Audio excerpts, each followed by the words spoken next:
A hilarious tale of misguided migration Part 1. The Saxon solution to boredom. Chapter 1. The Great Germanic Boredom. It was a quiet, dull day in the Saxon village of Snorford. Too quiet. In fact, it was so quiet that the village was considering changing its name to Snormore to reflect the deep, unwavering commitment its residents had to doing absolutely nothing. The cows barely moved. The chickens clucked at half speed. Even the wind, once known for its hearty gusts, seemed to have taken a lazy day off. Chief Ethelred sat on his wobbling throne, crafted, with some difficulty, from leftover logs and bits of old shields, and stared out over his dominion. A dominion that, for all intents and purposes, looked like a particularly well-organized cabbage patch. His eyes drifted across the horizon, which offered little in the way of excitement. The only thing that appeared to be moving was a distant squirrel, and even it seemed to be yawning. Well, he muttered to himself, scratching his beard, which was beginning to resemble a tangled mass of wool, this is intolerable. At that very moment, Ethelred's most loyal, and perhaps only, advisor, Grimwald, shuffled into the room. Grimwald was a man of many talents, although none of them particularly useful.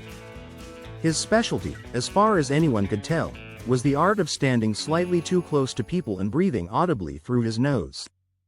"Ah, Grimwald," Ethelred said, his voice as serious as the situation demanded. "We have a problem." Grimwald raised an eyebrow. "Is it the cows again?"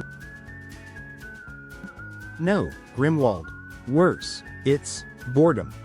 There was a pause as the word hung in the air like an overcooked sausage, which was exactly what the village had been subsisting on for 3 weeks straight. Grimwald, in his infinite wisdom, nodded solemnly. "That does sound serious, my lord. Perhaps we could organize a festival?" Ethelred considered this. "A festival, you say? No, we tried that last year, remember? It ended with Harold in the duck pond, 3 broken spears, and, if I'm not mistaken, a rather unfortunate incident involving the mayor's goat." Grimwald winced at the memory. The goat had never been quite the same since.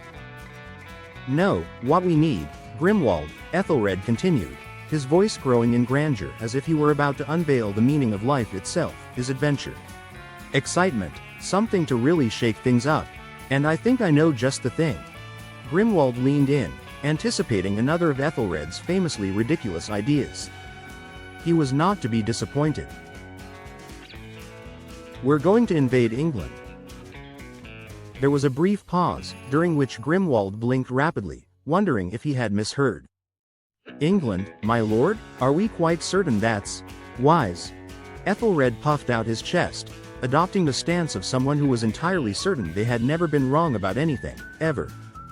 "Wise? Of course it's wise. What better way to relieve boredom than to sail across the seas and claim new lands for ourselves? Think of the glory, the riches, the women." Grimwald cleared his throat. "My lord, are we sure England has any of those things?" Ethelred waved a dismissive hand. "Of course it does. I've heard tales from travelers, well, mostly from Sven, and he's been known to exaggerate a bit, but I'm sure it's a land ripe for the taking. All we need is a boat." At this, Grimwald's expression grew concerned. "A boat, my lord?"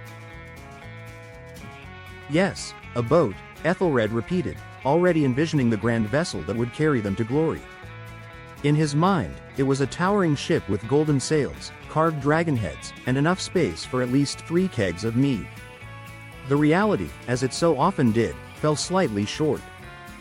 The Saxon fleet was eventually assembled from a collection of old fishing rafts, bits of driftwood, and what appeared to be the remains of someone's garden fence. It floated, just barely, but to Ethelred's eyes, it was magnificent.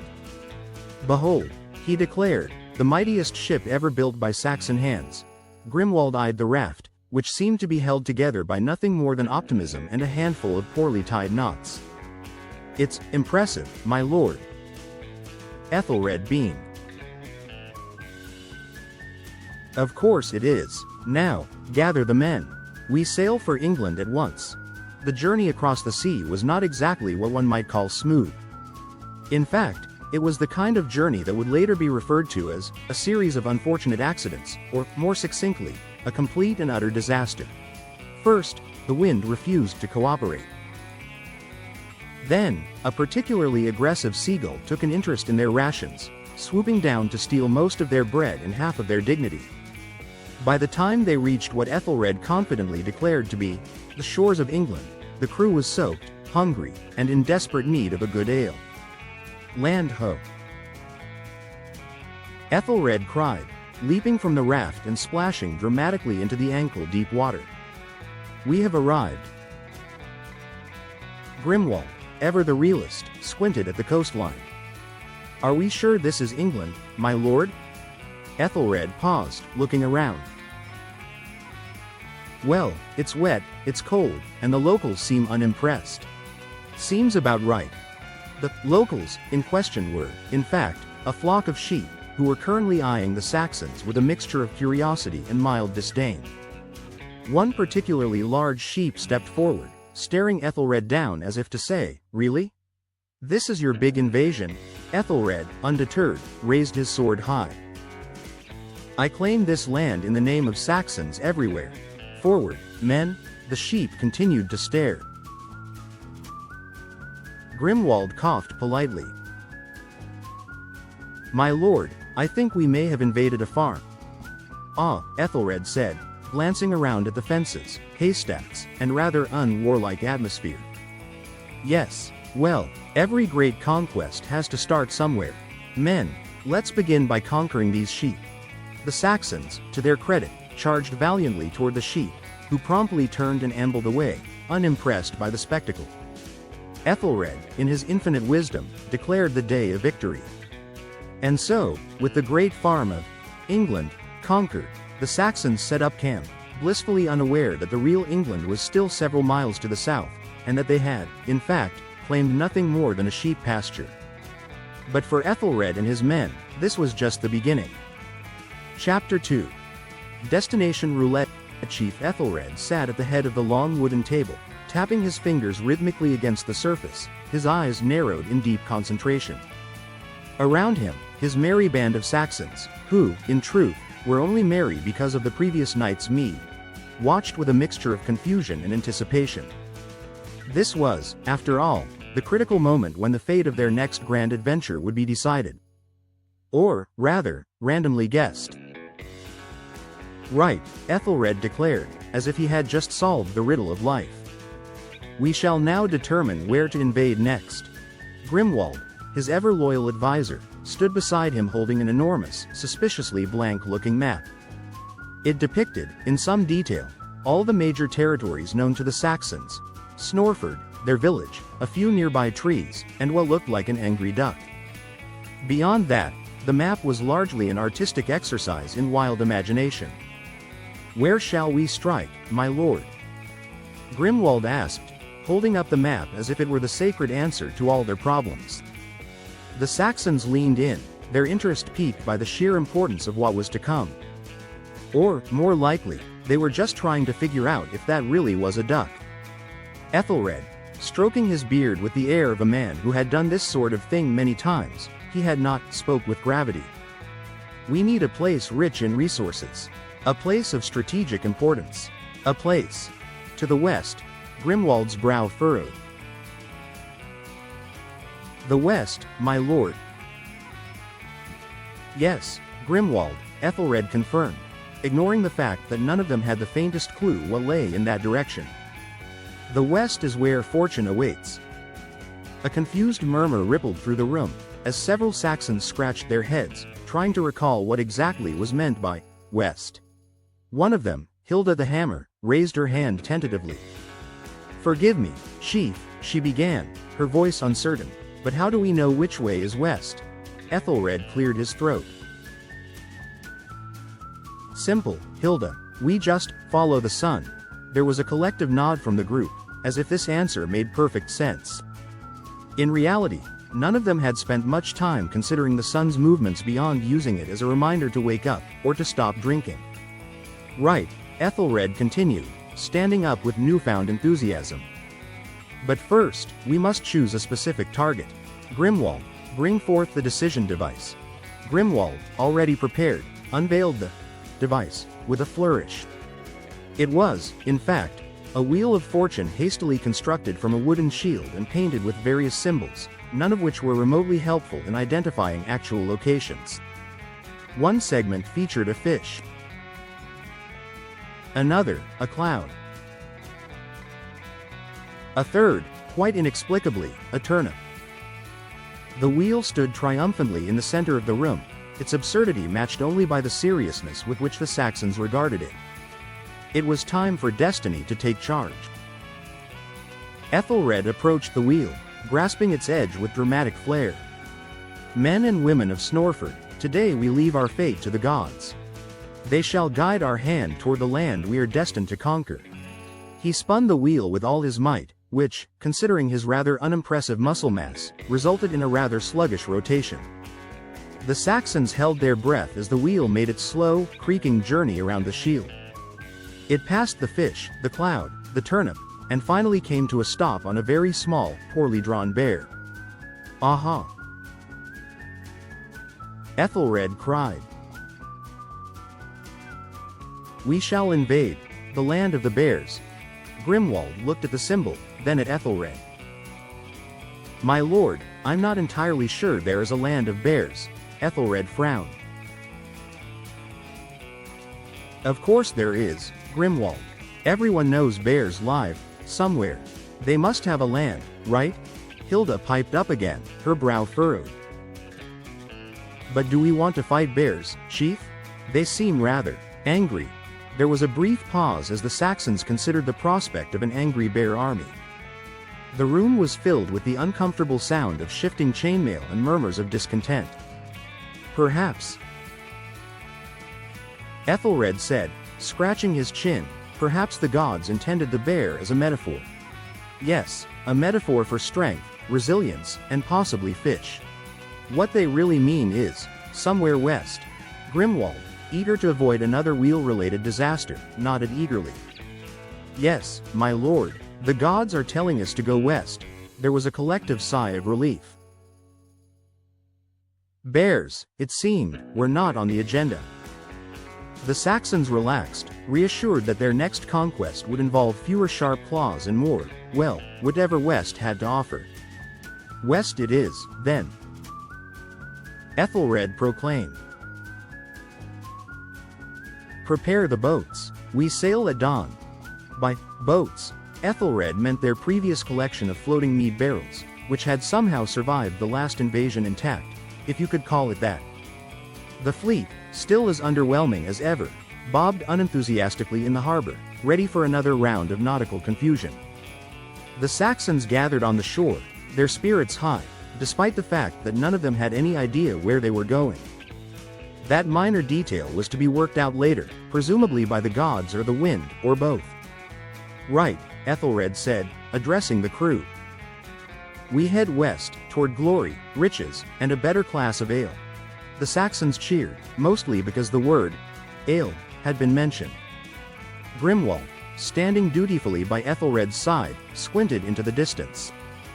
My lord, Grimwald said hesitantly, what if there's nothing west of here? Ethelred gave him a look of supreme confidence. Grimwald, my dear friend, there is always something west. Whether it's land, sea, or a particularly interesting cloud formation, we shall find it. And we shall conquer it. The boats, if one could call them that, set sail, their occupants filled with a dangerous combination of mead-fueled optimism and complete geographical ignorance. As the fleet drifted slowly out into the open sea, one Saxon, whose name no one had bothered to learn, turned to his companion. Do you think we'll end up in England this time? The other Saxon shrugged. I'm just hoping we don't end up back in the duck pond. And so, once again, the Saxons embarked on a voyage destined to end in chaos, hilarity, and possibly a turnip-related incident. But for now, as they drifted westward toward the unknown, they were blissfully unaware of the misadventures that awaited them. As Ethelred stood proudly at the bow of the boat, looking out at the endless horizon, he whispered to himself, west. Definitely west. And in that moment, he He was absolutely certain of one thing. They were going somewhere. Where that somewhere was, however, remained entirely unclear. But that, dear reader, is the beauty of a Saxon invasion. Chapter 3. England or Bust. It was a fine, misty morning when Ethelred, in his infinite wisdom, decided that the time had come for the Saxons to embark on their great journey to England. The only problem? No one had any idea where England was. "I've heard it's to the west," said Wulfric, whose navigational experience mostly involved guessing which way was west based on the way his hair blew in the wind. "West?" Ethelred mused, stroking his chin. "That sounds about right. Yes, I believe I heard it in a dream once. Or was that something about turnips? Does it matter?" Osric interjected, staring out at the vast, gray ocean before them. "As long as there's land at the other end, we'll be fine." And so, the Great Saxon Migration began. Armed with nothing more than a vague sense of direction, a leaky boat made from repurposed mead barrels, and a hearty supply of fermented turnips, a Saxon delicacy, they set sail. Their navigator, Leofric, was already 3 cups of mead into the morning by the time they'd untied the boat, but he swore on his honor that he knew exactly where England lay. "Follow the stars." Leofric bellowed from his perch on the mast, his voice slurring only slightly. "They never lie." It was midday, and the stars were nowhere to be seen. Nevertheless, the Saxons trusted him. A drunken navigator and a sober reality. As the boat creaked and groaned under the weight of too much enthusiasm and far too little craftsmanship, the Saxons settled into their journey with high spirits. Leofric stood at the helm, or rather swayed at the helm, insisting that he had sailed these waters many times in the past. That may have been true, though he conveniently left out the part where all of those times ended in him crashing into a sheep farm on the coast of Saxony. "Are we sure this is the right direction?" Osric asked, his eyes scanning the endless sea. "The waves all look the same." "Of course it is." Ethelred boomed, clearly misinterpreting Osric's doubt as excitement. "We are Saxons. We shall conquer whatever land we stumble upon, be it England, or something else entirely." "Something else entirely sounds about right," Wulfric muttered, watching Leofric attempting to navigate by spinning in circles and pointing vaguely at clouds. "England is just over the next wave," Leofric announced with absolute certainty, despite the fact that they were, quite clearly, still far from any actual land. "I can smell it." "That's the turnips," Wulfric replied, sniffing the air. "Ah, yes, turnips. The true smell of conquest," Ethelred exclaimed, apparently oblivious to the fact that their navigator was now face down on the deck, using a flagon of mead as a makeshift pillow. "Land ho? Or just ho?" Days passed in much the same fashion. The Saxons drifted along, occasionally arguing over which direction was west and whether or not the stars had lied to them. Leofric, when not completely incapacitated by mead, insisted they were close. Close to what, no one was entirely sure, but close, nonetheless. "Do you think we'll ever actually find England?" Wulfric asked one evening as the sun set in what they all assumed was the west. "Of course we will," Ethelred said with a confident grin. "We're Saxons. We always find what we're looking for, even if we don't know what it is." It was the kind of logic that only made sense after several cups of mead, which, conveniently, was exactly the state Ethelred was in. Finally, after what felt like an eternity of nothing but water, Leofric stirred from his mead-induced slumber and stumbled to his feet. He gazed out at the horizon, squinting into the distance. A small, shadowy shape appeared far off in the mist. "Land!" Leofric shouted triumphantly, though it was unclear if he was shouting about actual land or if he'd simply decided it was time for another nap. The Saxons rushed to the side of the boat, their eyes wide with anticipation. Sure enough, there was something out there. It could be land, or it could be a particularly large cloud. It was hard to tell. We've done it," Ethelred declared, puffing out his chest with pride. "We've found England." "Are we sure it's England?" Osric asked, squinting at the distant shape. "Well, it's land, it's probably wet, and it's definitely in front of us," Ethelred replied. "Seems about right." Leofric nodded sagely, though whether he was agreeing with Ethelred or simply nodding off again was up for debate. A conquest to remember, or forget. As they approached the shore, the Saxons prepared themselves for what was sure to be a grand and glorious invasion. Ethelred stood at the bow of the boat, holding a flag made from a repurposed tunic and a broken shield. The rest of the crew, eager but utterly unprepared for battle, fumbled with their weapons, if one could call a sack of turnips a weapon. "Onward, men!" Ethelred shouted as the boat scraped against the shore with a decidedly unimpressive thud. "We shall claim this land for the glory of Saxony." The Saxons, somewhat less enthusiastic after days of eating nothing but turnips, half-heartedly followed Ethelred onto the beach. It was not the grand invasion they had imagined, but it would do. "Is this really England?" Wulfric asked again, looking around at the desolate landscape. There were no castles, no villages, no sign of life at all. "Of course it is," Ethelred replied, though there was a flicker of doubt in his eyes. "Probably." The Saxons planted their makeshift flag in the sand and looked around, waiting for something to happen. No one came to greet them. No armies appeared to defend the land. The only sound was the distant mooing of what sounded like a very confused cow. "Well," Osric said after a long pause, "I suppose it's ours now." And so, with little fanfare and even less certainty, the Saxons claimed what they believed to be England. In truth, they had no idea where they were, but that didn't matter. They had landed. They had conquered. Or at the very least, they had arrived. To England. Ethelred shouted, raising his mead horn high.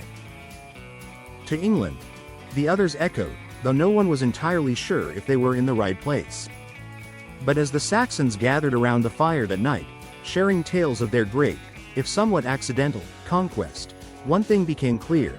Wherever they were, it was now Saxon land. And that, as far as they were concerned, was a victory worth celebrating. And so, with their bellies full of mead and their hearts full of confusion, the Saxons settled in for the night, ready to face whatever strange and bewildering adventures awaited them next. England, or wherever they were, would never be the same.